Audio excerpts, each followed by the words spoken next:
Estamos con Horacio González, director de la Biblioteca Nacional, miembro de Carta Abierta y seguramente conocidos por todos. ¿Qué tal, Horacio? ¿Qué tal, Roberto? Hablaba recién de distintas facetas de lo que está ocurriendo. Una de ellas era, ¿qué es lo que realmente se está discutiendo en el país?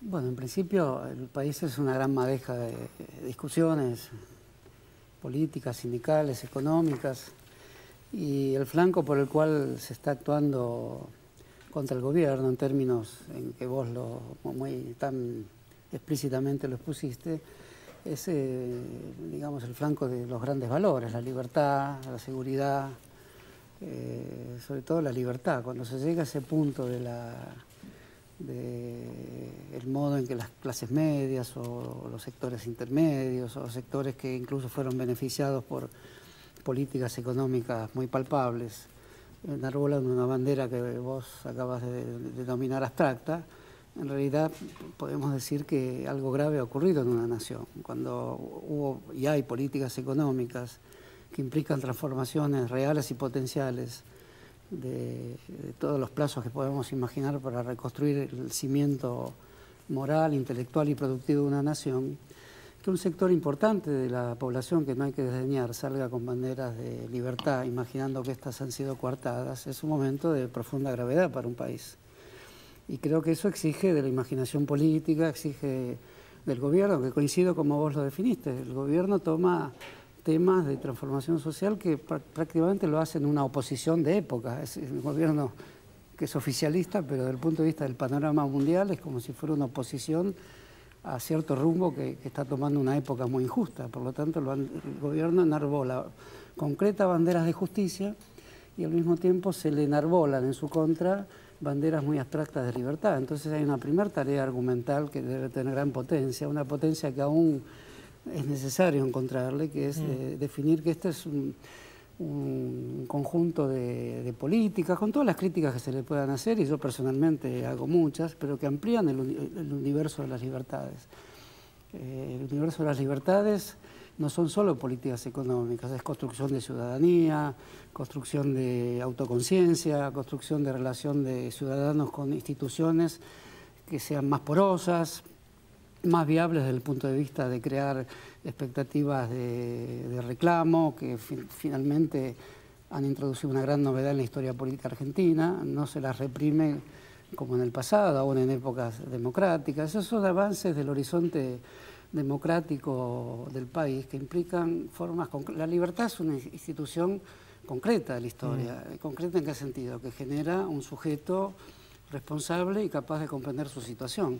Que su situación histórica, que esta posibilidad de comprenderla para muchos se haya desajustado, que se haya puesto una porción de la población que no despreciamos, ni numéricamente ni desde el punto de vista social, que se haya puesto en una situación que vos definiste como desestabilizadora, es realmente una situación muy grave. Esto exige que cuando se propone desmonopolizar los medios de comunicación tengamos una propuesta de televisión diferente, como se ha demostrado de alguna manera que esto se puede hacer si ya se ha hecho en la Argentina, tengamos una propuesta cultural diferente en las universidades, en el periodismo. La reconstrucción del oficio del periodista va a ser necesario encararlo también, la sustitución del periodismo por la operación periodística hace mucho daño al tejido social de un país.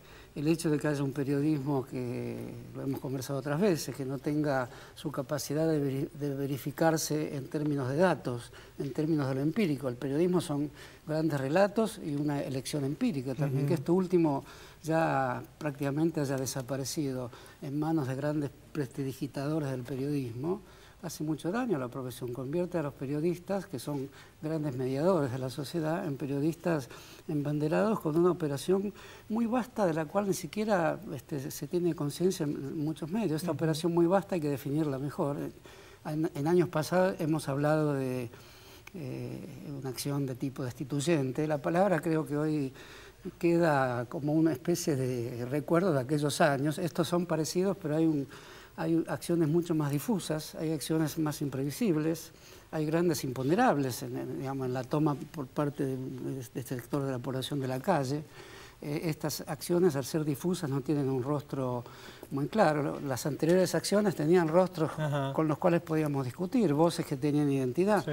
Hoy hay voces que componen una masa difusa de medios de comunicación, de estudiantes de Harvard, generan una idea de que hay un abismo de por medio, por delante, y que ese abismo es inmediato. Y eso es una especie de logro muy grande que han tenido los sectores de la desestabilización en la Argentina. Es un logro muy grande frente al cual no podemos estar desapercibidos, sin ideas y sin una capacidad de respuesta digna, sin agresión, sin insultos, sin dar pretextos, porque muchas veces los damos por palabras imprudentes que tenemos que reaprender a pronunciar. Eso finalmente los que pretendemos ampliar la respiración y las fronteras de la democracia en Argentina tenemos también que aprender a hacerlo sin injurias. Desmontar la maquinaria del odio no es fácil. Con una sociedad, una porción de la sociedad se agrieta a sí misma, decide voluntariamente corroerse a sí misma, apelando a una maquinaria de odio, es muy terrible. Si además esa maquinaria de odio se la adjudican al gobierno, es más terrible aún, porque es un gobierno que ha respetado como ningún otro gobierno reglas republicanas, y es un gobierno que aparece como no republicano, como oscuramente antidemocrático. Algo se ha invertido en la Argentina, y esa inversión tiene que ver con luchas políticas e ideológicas que somos los primeros en tener que advertirnos de que tenemos que encarar de una manera quizás más sutil, ¿no? Muchas gracias, Horacio. Gracias, Roberto. Volvemos en un minuto.